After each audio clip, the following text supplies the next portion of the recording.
ವಜ್ರ ಬಲ್ಲಾಳರಾಯ ಸೋಗೆ ಬಲ್ಲಾಳರಾಯ ಕತ್ತಿಗಲೆ ಬಿತ್ತಿ ಹೋದ ವಂಶಾದವನು ಈ ಸೀಮೆಗೆ ಶಿವ ನೀಡಿದ ವರವೋ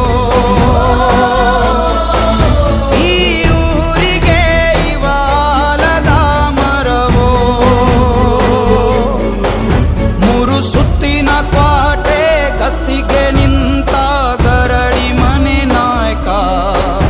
6,000 ದಂಡು ಬಂದರು ಬಿಡನು ಕಾವಲಿನ ಕಾಯಕ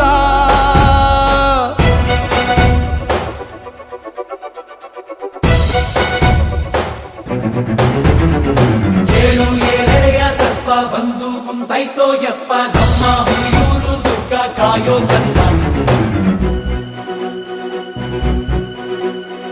మా వీడియోస్ నచ్చితే లైక్ చేయండి షేర్ చేయండి సబ్స్క్రైబ్ చేసుకోండి ఇతను